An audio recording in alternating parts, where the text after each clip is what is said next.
C'est un vaste chantier, d'abord qui doit prendre en compte un contexte local qui est différent forcément d'une commune à l'autre, et puis de ne pas appliquer des solutions toutes faites, de prendre en compte toutes les qualités, tout ce qui fait l'identité et les atouts d'un bourg, et puis concevoir avec.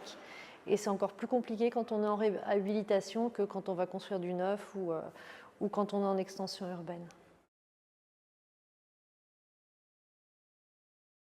D'abord, une forte mobilisation des élus. Donc, on a un rôle, nous, institution, à jouer auprès des élus en termes de pédagogie, d'appropriation de problématiques qui sont souvent complexes, avec de motivation, puisque c'est l'élu, au final, qui va porter ce message. Alors, pas tout seul, hein, il sera accompagné, et puis ça a encore plus de sens dans une logique de territoire. Mais c'est une motivation de tous les jours et surtout une mobilisation de long terme, parce que tout ne se fait pas du jour au lendemain dès qu'on s'attaque à ces problématiques d'aménagement.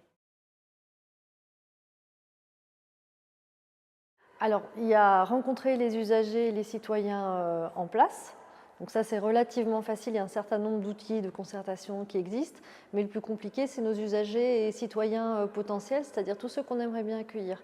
Et toute la difficulté, c'est de se mettre à la place de ces usagers-là, de ces citoyens-là, et d'essayer de se dire de quoi ils vont avoir besoin, qu'est-ce qui va fonctionner, qu'est-ce qui fonctionnera moins bien, et du coup d'anticiper sur ces besoins-là. Alors la prise de conscience, elle a été très rapide, relativement récente, mais très rapide. Là, c'est vraiment un rouleau compresseur, puisqu'on se rend compte que finalement, les solutions un petit peu toutes faites qui ont pu exister, où il suffisait de suivre la courbe démographique pour arriver à atteindre ces objectifs, ne fonctionnent plus. Et du coup, la seule façon, on va dire, de s'en sortir aujourd'hui, c'est de se démarquer des autres et du coup repartir de son identité et de ce qui fait la spécificité de ces territoires-là.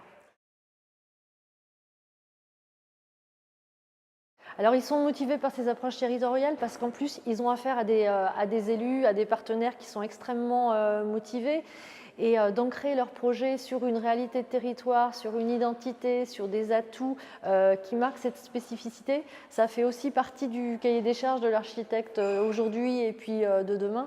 Et c'est dans ces formes de contraintes et de singularité qu'on arrive à construire des bons projets.